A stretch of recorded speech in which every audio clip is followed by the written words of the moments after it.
morning, everyone. I'm Meredith Dan Cousin, the lead pastor here at The Well. Welcome if it's your first time here.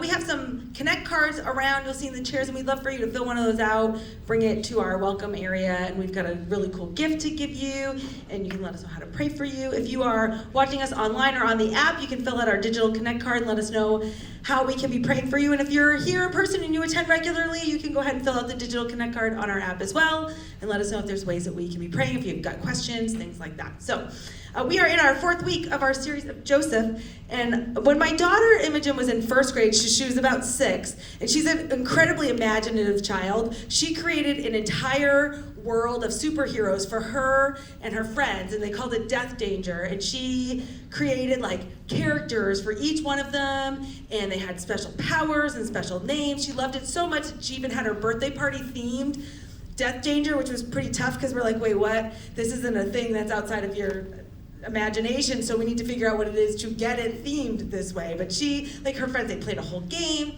And when I asked her, Imogen, what is your superpower? She says, oh, Mom, well, I'm the leader, so I have all the powers. And I was like, you have all the powers? She's like, yeah, because the leader has to be the best, and so I have all the powers. And I tried to explain to her, leadership's a little bit different than that. Like, leadership isn't that you have all the powers. Leadership is that, like, you try to bring out the powers in other people, and that you try to make the best out of them, not just to be the best. It was lost on a 6-year-old, And she didn't quite get that. She just thought I was lame and not getting her game. But the reality is, there's a lot of adults who have still picked up the same messages that somewhere Imogen picked up about leadership. That leadership means you have all the super leadership powers, right? You're the best in the room, and if you're not the best, then you have to perform the best, right? You might not feel like you're the best, but you have to look like you're the best. And so when it comes to leadership, as Christians, people can feel conflicted about it, because they can feel like, well, I'm not supposed to want to be better than everybody else. We're told not to consider yourself better than others, to humbly serve other people. And so, we don't quite know what to do if we want leadership. We think, I should shy away from that. Or if someone says they want to be a leader, we're kind of suspicious of that. Like, why would you want to? That's not right. I don't think that you're supposed to say that if you're a follower of Jesus. And so leadership can feel weird, and we don't quite know what to do with it. But leadership doesn't have to be synonymous with arrogance and thinking that you're the best or being superior to others. And Joseph today, in this part of his story, shows us what it looks like to lead with humility. So let's pick back up to where Joseph is. Last week we left Joseph at the lowest point of his story. He was in prison. He had encountered the cupbearer. He thought, yes, I'm going to get out of here. He interpreted the dreams, and then the cupbearer forgot him. And we said it was the turning point where nothing happened yet. But today, it's a turning point where everything happens very, very fast. And so, picking back up with Joseph, when 2 full years had passed, Pharaoh had a dream. He was standing by the Nile when out of the river there came up 7 cows, sleek and fat, and they grazed along among the reeds. After them, 7 other cows, ugly and gaunt, came up out of the Nile and stood beside those on the riverbank. And the cows that were ugly and gaunt ate up the 7 sleek, fat cows. Then Pharaoh woke up. He fell asleep and had a second dream. 7 heads of grain, healthy and good, were growing on a single stalk. After them, 7 other heads of grain sprouted, thin and scorched by the east wind. The thin heads of grain swallowed up the 7 healthy, full heads. Then Pharaoh woke up. It had been a dream. And so Pharaoh wakes up and he's like freaked out because he's had these 2 dreams. And remember, last week we talked about, for Egyptians, they believe there's the other world where the gods reside. And when you have a dream, that's a message from the God. You've crossed over into the other world. And for Pharaoh, this is especially true because Pharaoh was considered divine. So Pharaoh's dreams are like super, super important, extra divine, because he also is a god. And so what does Pharaoh do? He's freaked out. He's had these 2 dreams. He calls every magician and wise man together that he can find. And this is Pharaoh, most important person in the whole nation. He has access to them. They all come running, and they all try. And remember, last week we talked about how Egyptians believe that you need to have a special person to interpret your dream. There's a special book, and they have to consult the book. And so all these people are doing all the things that they're supposed to do, and none of them can interpret Pharaoh's dream. And so you've got all the power and wisdom combined in Egypt, and it falls flat. And then the cupbearer remembers. He remembers 2 years ago he encountered someone when he was in prison. And he brings this up to Pharaoh, and this is like pretty risky for the cupbearer because he has to be like, hey, remember the time you threw me in jail because you were so mad at me? Like, not the thing that he really wants to bring to his mind, but he says, remember that time? Well, when we were there, I also had a dream, and the baker had a dream, and this guy, he interpreted them, he was right. And so maybe he can help. And so we're told, so Pharaoh sent for Joseph, and he was quickly brought from the dungeon. When he had shaved and changed his clothes, he came before Pharaoh. Pharaoh said to Joseph, I had a dream, and no one can interpret it. But I have heard it said of you that when you hear a dream, you can interpret it. And the action here in the Hebrew is very, very fast. Like, it's all very abrupt. Joseph is abruptly taken out of prison. He's shaved in the fashion of an Egyptian, right? Because a Hebrew man would keep a beard. He's shaved, he's changed, and he's brought before Pharaoh. And Pharaoh says, you should be able to interpret my dream, right? But Joseph, he goes, I cannot do it.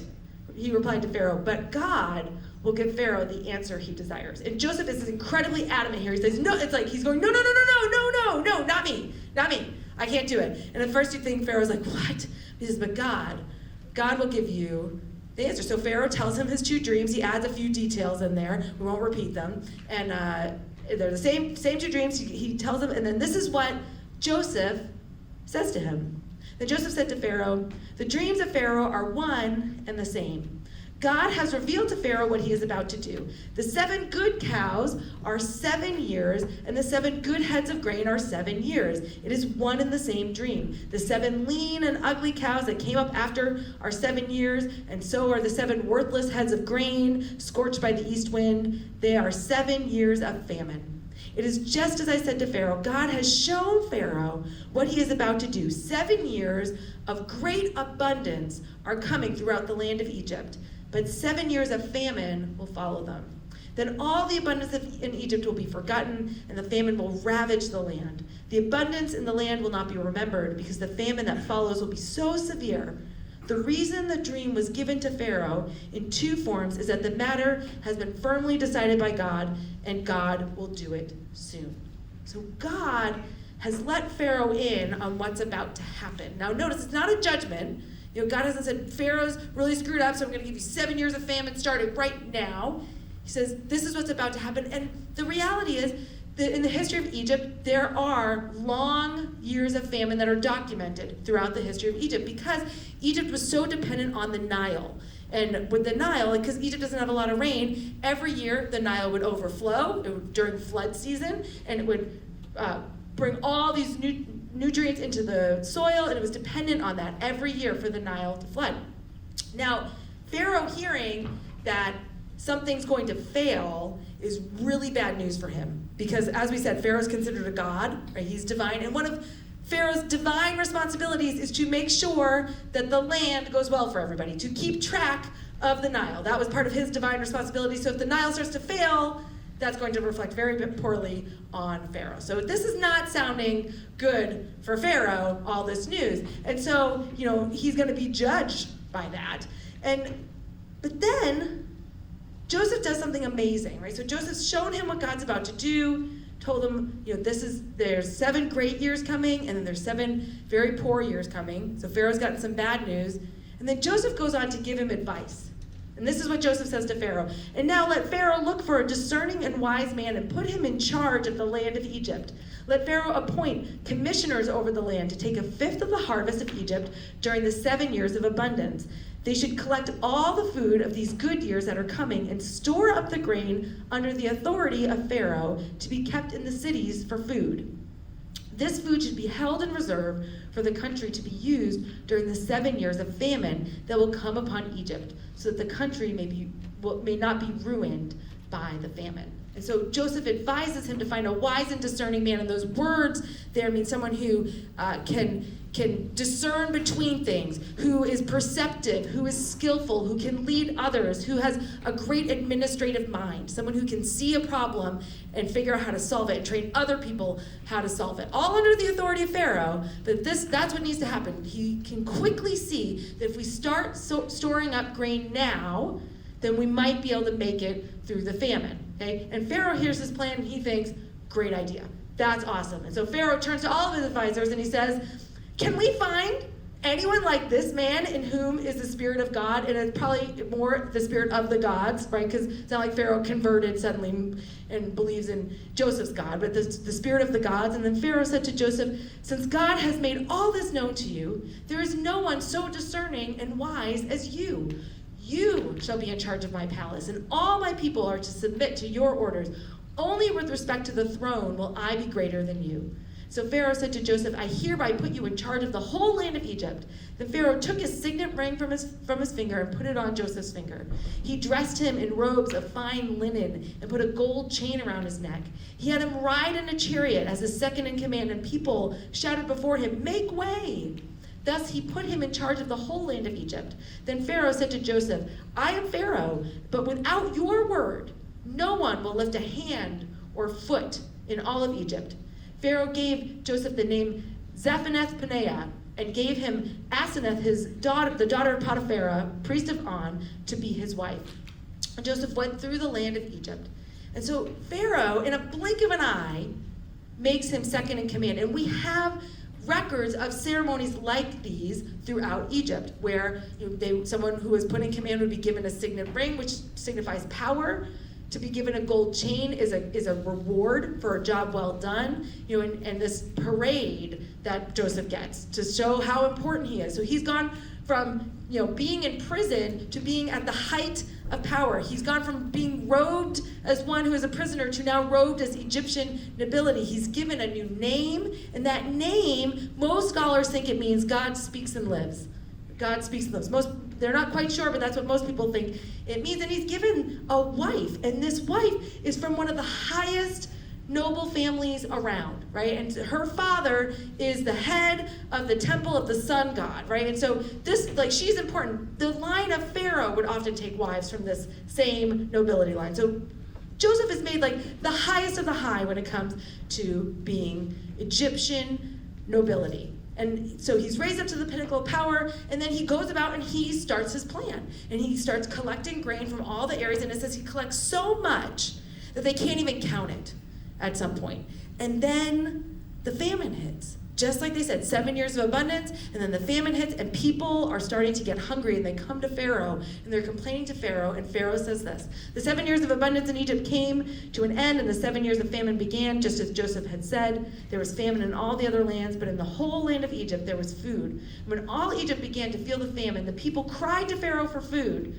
Then Pharaoh told all the Egyptians, go to Joseph and do what he tells you.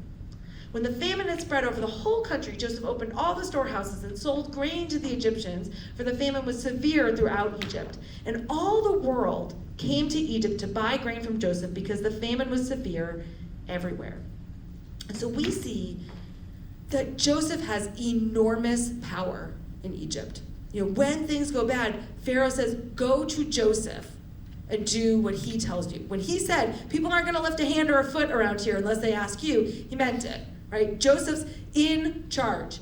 He is at the height of his power. And you notice that he doesn't shy away from it, right? He doesn't say, no, not me. He steps right into it. He's got this big plan, steps right into it, and he puts it into action. And it is at this point in the story where faithfulness is harder than ever. Because it's one thing to be faithful and to rely on God when you're in prison. And there's nothing else, right? There's nowhere to go but up when you're there. It's much harder when you are at the height, when you are on the mountaintop.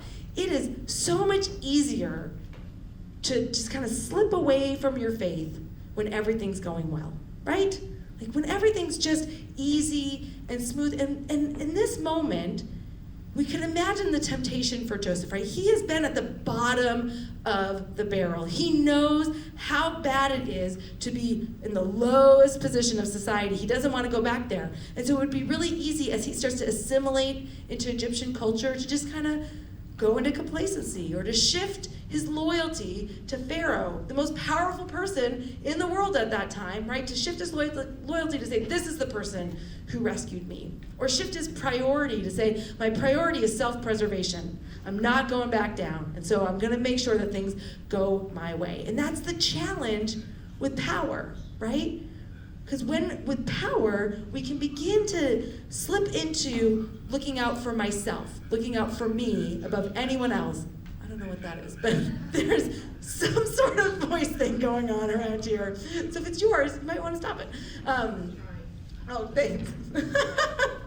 So it's a challenge of power, right? Because it starts to be like, well, I gotta look out for me, right? And I gotta do what I need to do to stay ahead of everyone else. And we're told to be on the lookout for that for ourselves, because when we start to do that, that's what the Bible refers to as selfish ambition.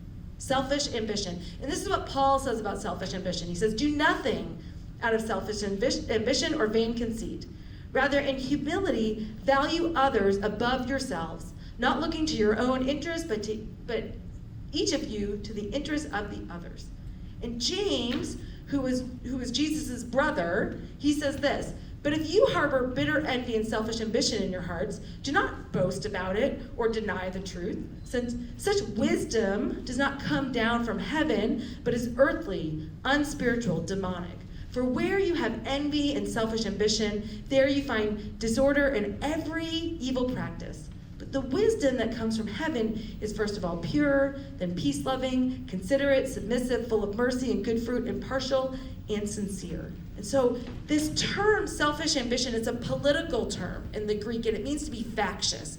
It means to be someone who causes rivalries, who creates in-groups and out-groups, who creates tension and causes strife. And it's self-seeking. It's to promote your own self-interest at the expense of others. It's making enemies. It's wanting to be better than the people around you. It's exactly what so many of us have seen worldly leadership be, right? Worldly leadership can be defined as, it's a dog-eat-dog world, and whoever's on top, you gotta stay on top. You do what it is to get ahead, right? And that's often what leadership looks like. It's raising yourself above others. It's seeking to be the most powerful person in the room. And selfish ambition leads to pride.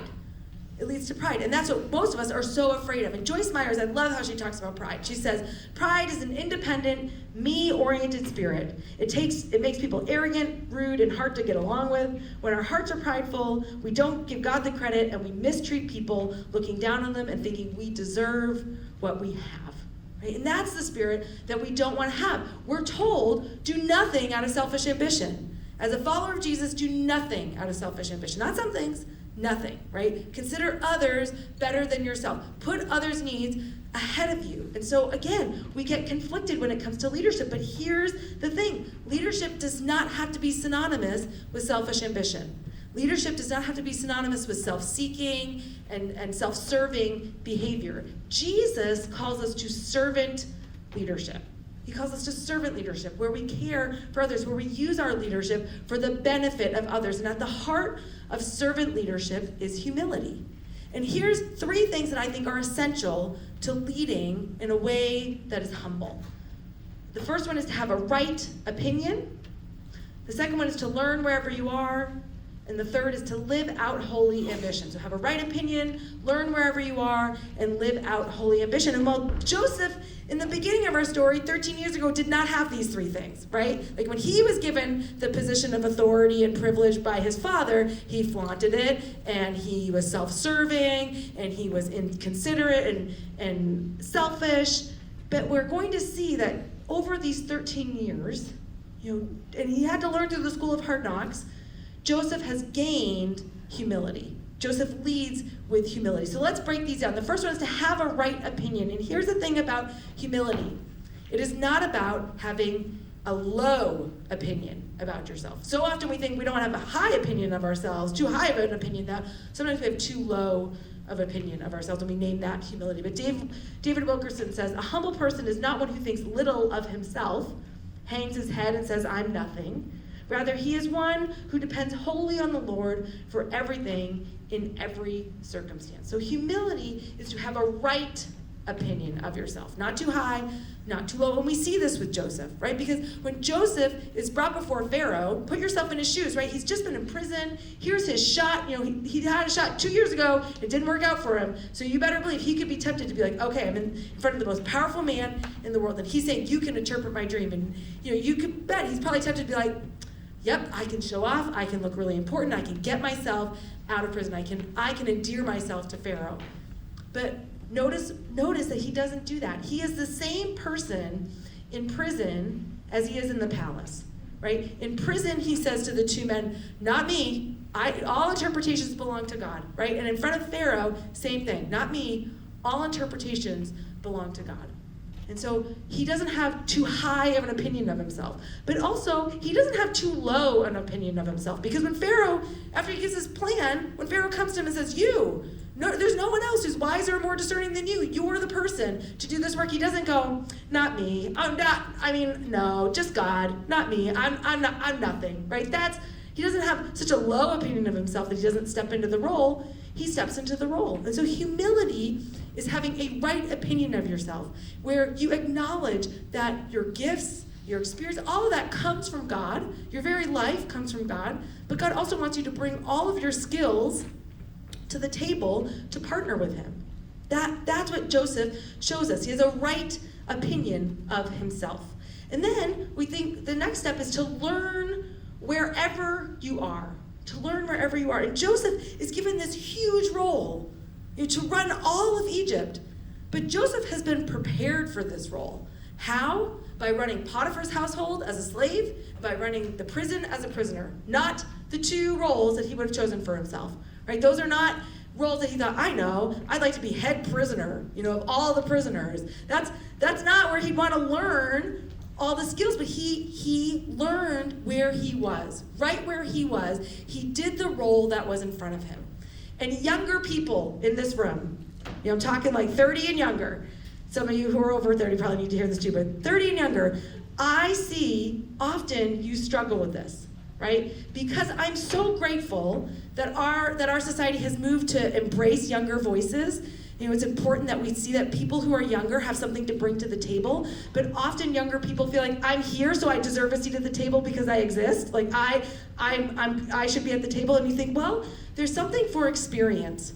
There's something to be spoken for of experience. And so sometimes we get so focused on the role, right? I need to have this role or this title in order to be important, and we can feel like we're being stunted. And we don't learn right where we are, right? And so we think, I need the corner office, so everything is just a stepping stone to that, rather than this is the role that's in front of me, and I'm going to do the work that's in front of me and learn exactly where I am. And it's tough when you can feel undervalued in that place.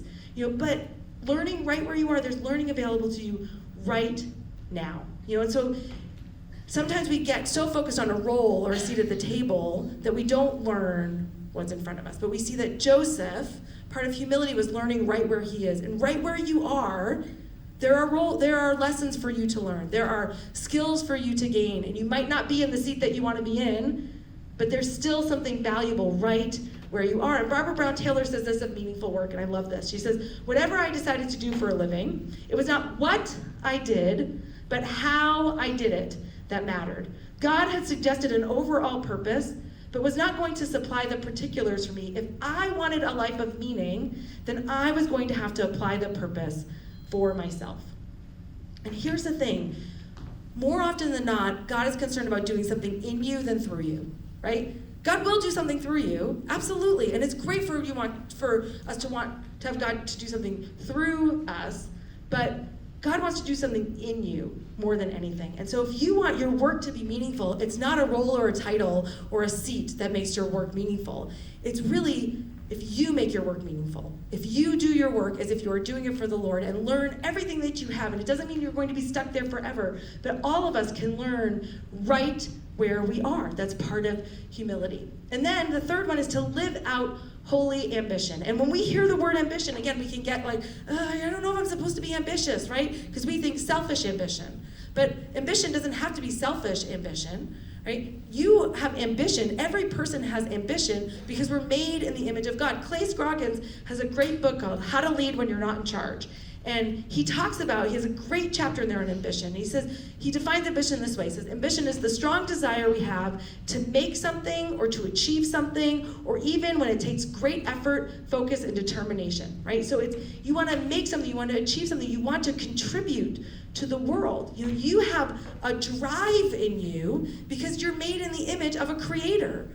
You want to partner with God. You want to make the world better. Here at the Well, we often talk about making your highest contribution. You want to make your highest contribution to the world. And it's the difference between trying to do something with your life versus making something of your life, right? Making something of your life is more about, I want to be important.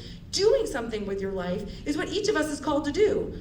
You've been given a life, and God wants you to do something with it. God wants you to partner with him. And so again, Clay Scroggins says this: you have ambition because you were created with the drive to create, contribute, and influence things around you. And we want to make an impact on the world. But when we don't know what to do with our ambition, there's two ways that it gets distorted. Clay Scroggins talks about these two ways. The first one is we kill it. We kill our ambition. And we kill it by thinking it's unsafe, it's gonna stunt my spiritual growth, it's gonna make me selfish, it's gonna, I'm gonna seek prominence and grab power and grow in pride, so I just need to get rid of it or stuff it down, and so sometimes you don't seek leadership out, or you sit back passively and think, well, if God wants me to be in leadership, then he'll just hand it to me. Like, it'll just all fall into place, and I don't have to do anything. That's how I'll know, because it'll just, I'll be forced into it. Right? So we can kill our ambition, or the other way that it gets distorted is we let it run wild, right? And that means we pursue our ambition uncritically. We think, if I want it, it's probably good, right? I should go for it, I should do that. And where this can show up is, sometimes you just are ruthless to get whatever role you want, but sometimes it's that feeling like I deserve to be there, and so we get very critical of others, right? We sit back and we think, well, they're not doing it right, or we circumvent authority, and we start to work around the system because we want to make ourselves look better and get ahead, so you can let your ambition into the driver's seat of your own life, right? And it just starts running the show, and so you believe that you need to be in charge and do what needs to be done to get there, and you want to lead without constraints, right? There's so many people who want to, you figure, I'll get to this seat, and no one will tell me what to do. I get to be in charge, right? I hate to tell you that does not exist. There's no role like that exists at all. And if there is, you don't want to be part of that. If someone's leading without any checks and balances at all, that's no good, right? And so again, Clay Scroggins says, the desire to rule or control without restraint is dangerous, but so is the inner passivity of waiting to have authority in order to lead. God doesn't want us to sit back. He wants us to responsibly engage, doing the work he has given us wherever we are, with whatever title or role he has currently assigned to us. And so holy ambition, selfish ambition is all about me, getting ahead, getting the role, getting the title. Holy ambition is acknowledging first that the drive to create and to contribute comes from God. Right? That's where it starts. And that I want to partner with God to make things on earth as it is in heaven. That God has a vision for how we should live with one another and treat one another, and I can contribute to that. I can come alongside. God has given me skills and talent and vision, and I get to bring that to the table. And we see that with Joseph, right? Joseph has a holy ambition. When he hears the two dreams that Pharaoh has, and he sees what's going on, he doesn't have a small plan. He has an audacious plan, right? Let's go and tax everyone. We're going to tax everyone exceedingly for 7 years while things are abundant. We're going to take their stuff, and we're going to tell them, no, you're going to want to do this for 7 years, because in 7 years there's going to be a famine. You know human nature. It's not different back then than it is now. People aren't good 7-year planners, right? They're like, oh, that makes a lot of sense. They're like, great, you're taking my money, you're taking my food, right? So he has this big, bold plan, and he steps right into it. And the crazy thing about it is Joseph is only thinking about Egypt in that moment. He has no idea that God is going to do something even bigger with his holy ambition. That God is going to fulfill those two dreams that he gave him 13 years ago. And it's going to be over 13 years ago. It's going to be over 20 years ago that he was given those dreams. And God is going to fulfill them not at the expense of his brothers, but at the benefit of his brothers. Right? God is going to bring about restoration and reconciliation and healing. He's going to further the story of Israel. Because remember, we talked about Genesis is origins. It's the origin of the nation of Israel. And so Joseph stepping into this holy ambition moves the whole story forward. The world would have been worse off if Joseph had not become the leader that he was. If Joseph had not stepped into the leadership role that was in front of him and brought everything that he had learned along the way, right? But he wasn't that when he started. Humble leadership took time to develop in him. It takes time to develop in us. I know that's been the case for me. So my leadership journey it's been a bumpy one, right? And I've had to learn how to grow in humility. And these three things, putting these three things into practice. So first, having a right opinion. And when I first was getting into ministry, I didn't know what to do with this teaching gift that I had. Because I didn't want to be arrogant and think too highly of myself, so I tried to downplay it and kind of stuff it and do that killing of your ambition. I don't want to seek teaching roles because that's trying to put myself in front of others. And eventually I had to step back, and I had enough conviction that it's a gift. I didn't give it to myself. I didn't decide one day I'm going to learn how to teach, and so I'm going to go and practice, and it just comes naturally to me. And so I had to stop and say, well, if God gave me this gift, then maybe God wants me to do something with it. And so it was having not too low of an opinion. But then, after I graduated seminary, I was a young person once too in my career, and I had to work to not have too high of an opinion. Because I had this degree, I had my Master of Divinity, and I got hired at this church, and I thought, yeah, I'm this big deal. I was not this big deal, right? I was not taken very seriously. I was the youngest person on staff. I looked a lot younger than I was. Even I was in my late 20s, but people, one person thought I was a teenager, and I'm married, very strange, but people are weird. So, but I wanted a seat at the table. I had a degree. I knew a lot, but I had a lot to learn. Right? I remember writing my first sermon, and I was working with a mentor, and he read it, and he looked at me and goes, well, you've written a great paper.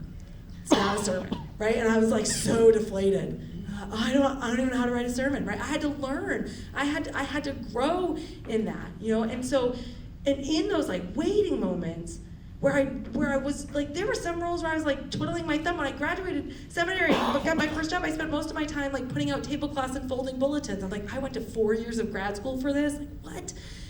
But during that time, God challenged me and said, well, why are you in ministry? Are you in ministry for you, or are you in ministry for me? Because if you're in ministry for me, then fold the bulletins with all your might. You fold those bulletins if you're folding them for the Lord. And that was really hard to do, right? That was super, super hard. So I had to work to have a right opinion around ministry isn't about me and my reputation, and this teaching gift isn't so that I can look great.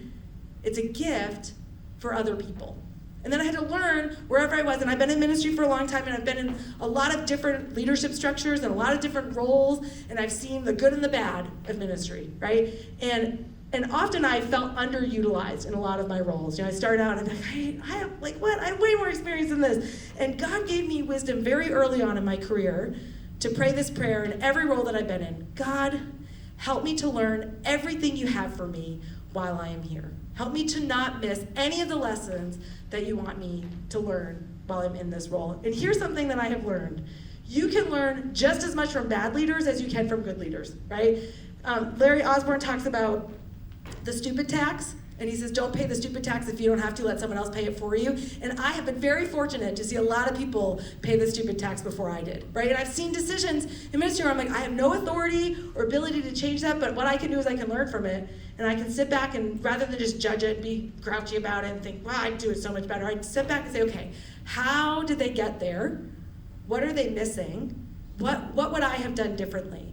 And just a few days ago, as I was putting the sermon together, Steve and I were driving, and I turned to him and I said, now, all these years later, I can look at all these roles and all these contexts that I was in where I was frustrated and felt like I was being held back, there was a lid on my leadership, and I can look and say, I'm so grateful for each one of them, because I wouldn't be the leader that I am without all of those situations, without having to learn the lesson right where I was. And so it's frustrating to learn right where you are when you're not necessarily in the seat that you want to be or in the role that you want to be. But if you miss it, you miss out something that you never know. Joseph wasn't I know, I'm going to run this prison with all my might so I can be the second in command of Egypt one day, right? That wasn't his vision. But that's what happened, right? He was prepared for something that he had no idea was coming. Same for you, same for me, right? And then that idea of having a holy ambition. I am a natural born leader. I joke that I don't work well for other people. I work well with other people, but not for other people. I like to be in charge.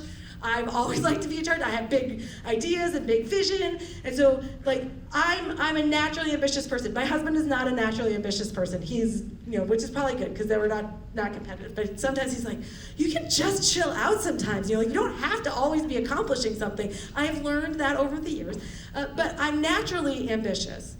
But over the years, and I'm so grateful that God has held me back from being in a lead role, like the one who's calling the shots, till my 40s. Because over that time, God has moved from a selfish ambition, which is about me and my career and my reputation and what I get to do, to a holy ambition that God has given me such a passion and vision for the church.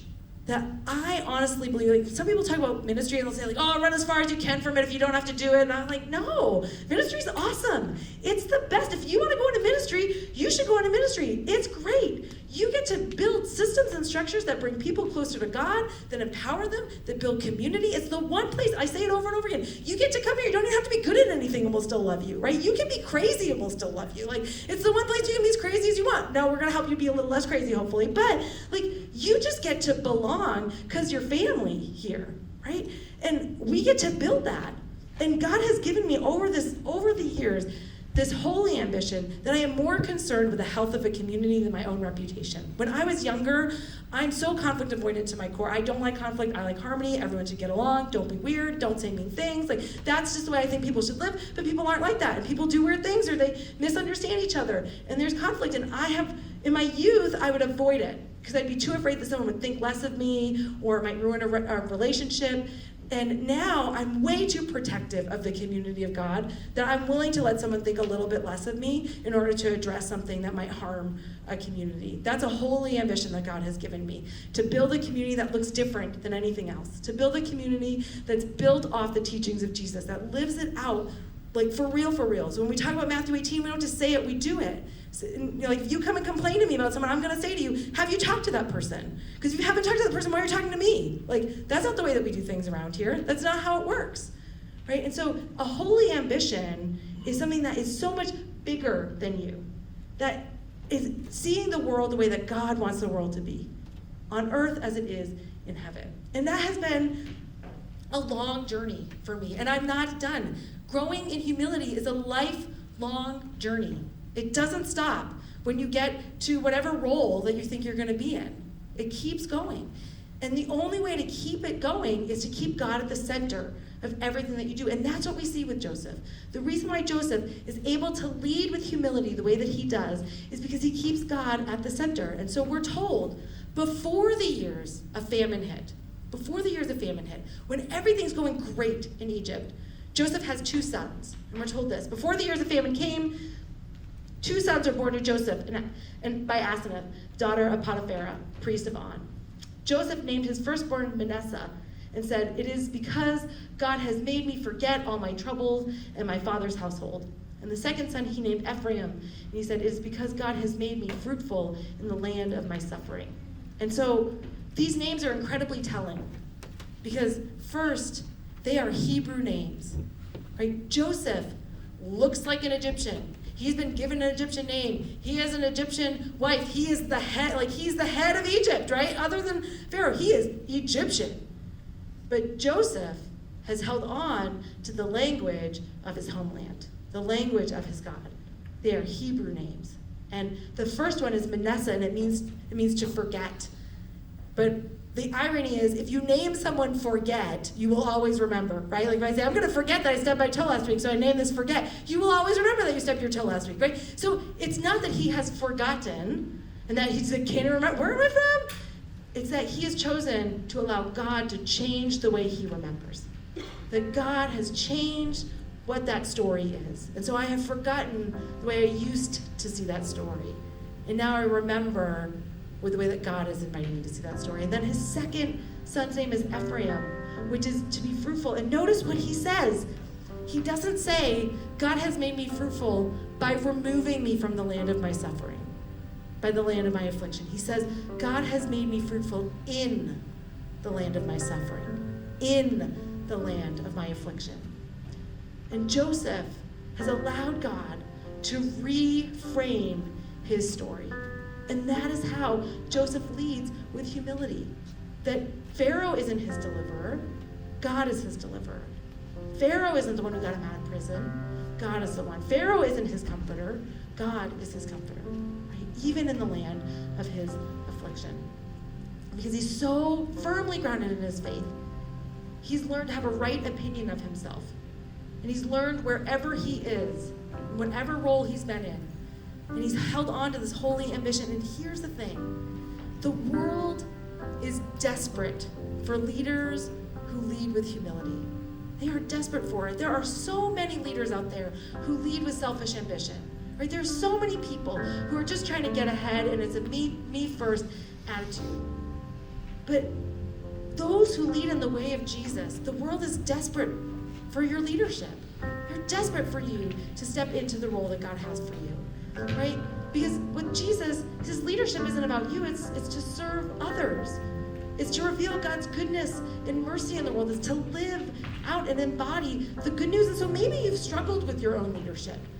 Maybe you've never called yourself a leader because you've allowed the world to define leadership for you. And you think, well, leaders are jerks, right? Leaders are selfish. So I'm not a leader, I'm just a servant. You think, well, no, put those together. Servant leader. Called to be a servant leader. Or maybe you're struggling because you are so fixated on where you want to be, on the role you want to be in, on the chair that you want to sit in, that you just see every role that's not there as a waste of time, right? And it's all a stepping stone. Or maybe you have too low an opinion of yourself, where you think, I'm not a leader because I'm just a fill in the blank. And those of you who are stay-at-home parents, so many of you say, I'm not a leader because I'm just a stay-at-home parent. But think about all the skills that you are gaining as a stay-at-home parent. You are more organized and know how to do conflict management better than most of us, right? Like that's your whole day. Figure out keeping a schedule, learn how to negotiate with someone who is not always rational, right? And doesn't have reasonable expectations. And you are gaining all sorts of skills. You are leading.